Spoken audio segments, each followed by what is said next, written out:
E aí, galera, o São Paulo vence mais uma quarta vitória do São Paulo no Campeonato Brasileiro, galera. Isso aí, o Luiz Ubeldia vai fazendo um bom trabalho à frente do time do São Paulo. E hoje o São Paulo venceu a equipe do Bragantino no estádio do Morumbi por 2-0. Luciano e André Silva marcaram os gols da equipe do São Paulo. São Paulo que chega a 27 pontos e agora está no G4 do Campeonato Brasileiro. O São Paulo joga a equipe do Bahia para a quinta colocação do Brasileirão. Jogos, torcedor até gritou o nome dele no final, alguns. Um jogo mais seguro hoje e o torcedor do São Paulo entendendo que não faz sentido, sabendo que o Jandrei é um substituto pontual e temporário do Rafael. O Rafael vai voltar e reassumir a condição de titular.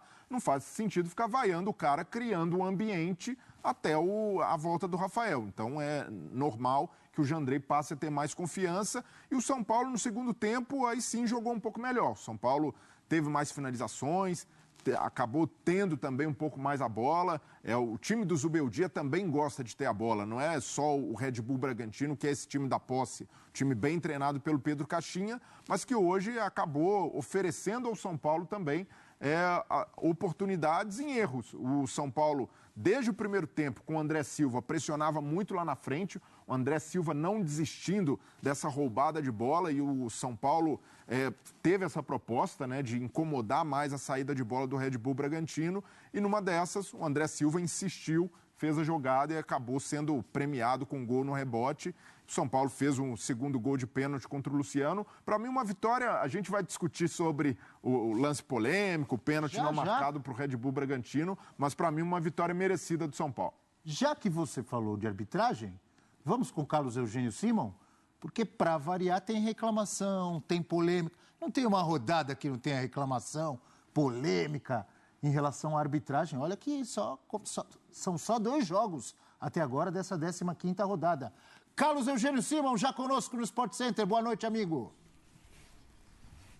Boa noite, Abel. Sempre é uma satisfação fazer programa com vocês, com o Breler, com o Pascoal, a todos que nos acompanham. 2 jogos, eu estava zapeando, né, entre o jogo do Flamengo e o jogo do São Paulo. No jogo do Flamengo, 1-1, achei que poderia ter dado problema algum, mas não, a pressão é enorme, o Flamengo levou o gol no começo do jogo, mas enfim, o árbitro passou batido. Agora, já no jogo do Morumbi, tivemos algumas polêmicas e alguns lances de interpretação, né, do árbitro Bruno Vasconcelos, árbitro da Nova Safra, árbitro jovem da Bahia, e a Daiane Muniz, de São Paulo, como árbitra de vídeo. E aí nós tivemos um lance, 3 lances, não é, que na minha opinião foram polêmicos, e que para mim não teve a penalidade em nenhum deles. Tá? Nós vamos observar esse lance que o árbitro acabou marcando, esse lance ele não marcou, né, nesse lance ele não marcou essa jogada. Tem um contato ali dentro da área que eu também não acho faltoso. Ó, pode ver que vai sobrar no final uma mãozinha, não é? E o jogador de São Paulo dá aquela forçada, acaba se jogando. E depois nós tivemos um carrinho dentro da grande área, lá na área do São Paulo, né, que foi na lateral, e o jogador acaba chutando a bola para fora, né?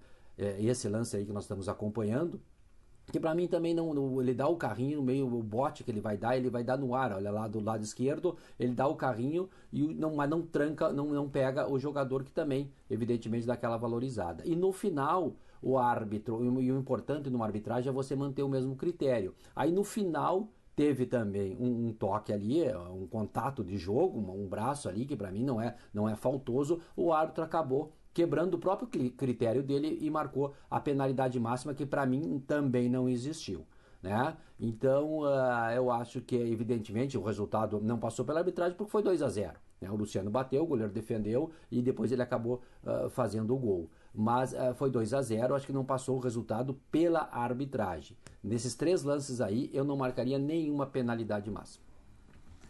Breler. Eu concordo com o Simon sobre o primeiro lance do Lucas ali, não foi nada, o Nathan Mendes tentando disputar a bola, o Lucas força a queda, não teve força de um empurrão. E aí, na sequência, tem esse lance do Luiz Gustavo. Luiz Gustavo com o Thiago Borbas, o carrinho. Eu discordo do Simon nessa interpretação, porque para mim o Luiz Gustavo dá o carrinho e acaba atingindo a perna do Thiago Borbas. E aí, um carrinho dentro da área que atinge o jogador e não dá em bola, para mim o árbitro acabou condicionado pelo lance anterior. Como os jogadores do São Paulo tinham reclamado, e foi logo na sequência, ele não dá o pênalti, o VAR não chama, e aí depois no lance do pênalti que ele dá, ele acaba... Existe o empurrão do Pedro Henrique no Nestor, mas é um empurrão, para mim, também sem força para derrubar o Nestor. Mas o árbitro acabou sendo muito rigoroso, um rigor que, na minha visão, ele não teve no lance do Luiz Gustavo no Thiago Borbas. Para mim, esse lance, se tivesse ali de fazer uma gradação, esse é o mais pênalti de todos. Eu já disse aqui, o São Paulo mereceu a vitória, jogou melhor que o Red Bull Bragantino, mas para mim o Red Bull Bragantino foi prejudicado pela não marcação desse pênalti no Thiago Borbas. Vou falar para você que eu tô contigo nessa, viu? Do Luiz Gustavo no Thiago Borbas, eu vi pênalti ali. Pedi licença para o nosso especialista Carlos Eugênio Simon de discordar dele. Na minha interpretação, foi pênalti para o Bragantino. Diga, Pascoal. Na revisão dos lances, nesse aí é bola disputada, é corpo a corpo, 1 contra 1. Ali tem o jogador de São Paulo com o braço tentando tirar o jogador do Bragantino, e o Bragantino está ali. Para mim isso aí não é nada. Isso aí se chama nada no futebol. Isso aí todo mundo concordou nessa. Isso aí é rigorosamente nada. Não há discussão. Nesse lance, eu vou me ater ao detalhe. Não tem bola disputada, e é isso aí eu aprendi com o Carlos Eugênio Simon. Não tem bola na disputa. O jogador de São Paulo vai exclusivamente nas pernas do adversário. Ele não toca na bola. Ele não vai disputar a bola. A bola está de lado. Depois que ele toca na bola, ele não tem disputa de bola. Ele se atira nas pernas do adversário para impedi-lo de bater contra a meta do São Paulo Futebol Clube.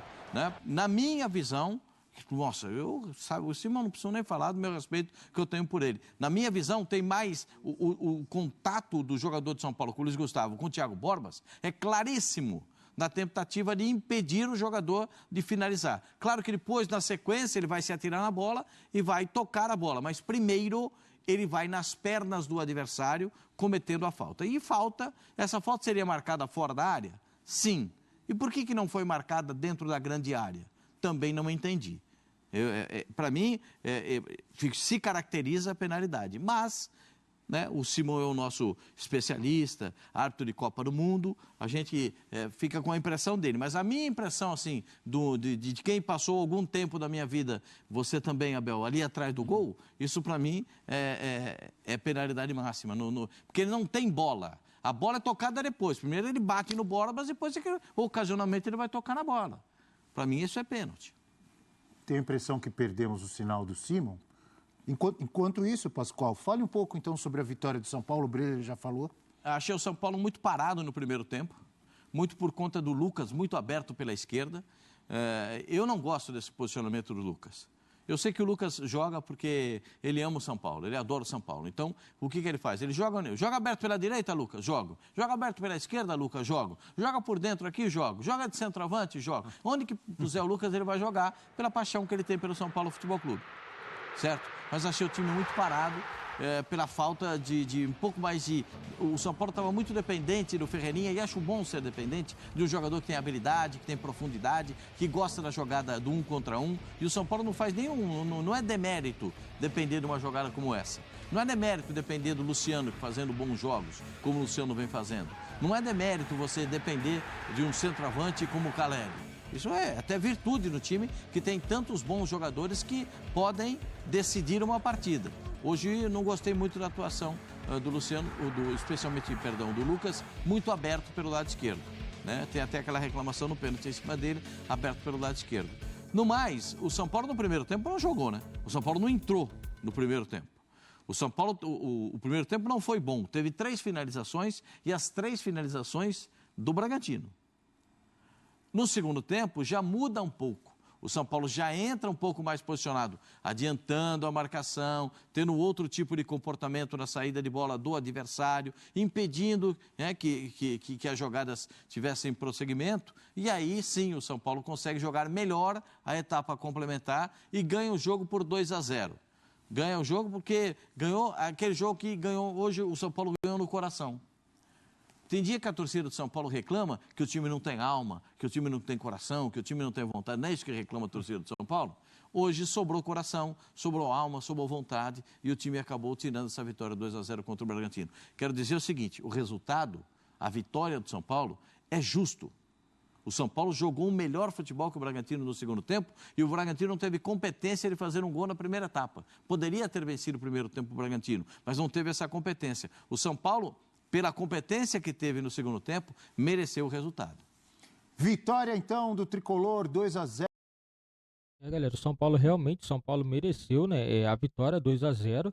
E no primeiro tempo o São Paulo estava jogando futebol bem abaixo, né, do que a gente costuma ver. É um time de toque de bola, é um time que costuma marcar bem, né, e o São Paulo tem jogado muito bem no Campeonato Brasileiro. O Zubeldia consegue a sua maior sequência, né, desde quando chegou no São Paulo. São 4 vitórias seguidas, 12 pontos conquistados aí nos últimos 4 jogos. E o São Paulo entra no G4, né, 27 pontos. Nesse momento agora está a 4 pontos do Flamengo. Lembrando que o Bahia ainda joga na rodada e pode ocupar novamente a 4ª colocação do campeonato, né? E o Bahia e o São Paulo têm o mesmo número de pontos, 27 pontos. São Paulo passa pelo saldo de gols.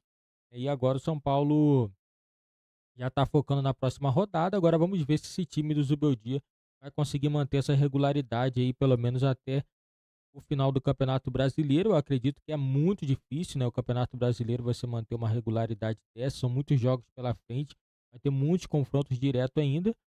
Mas eu acredito que o São Paulo tem time sim para poder brigar pelo G4 do Campeonato Brasileiro. E já a equipe do Bragantino, na minha opinião, não apresentou um bom futebol. Hoje, na minha opinião, o Bragantino vai perder muitas colocações.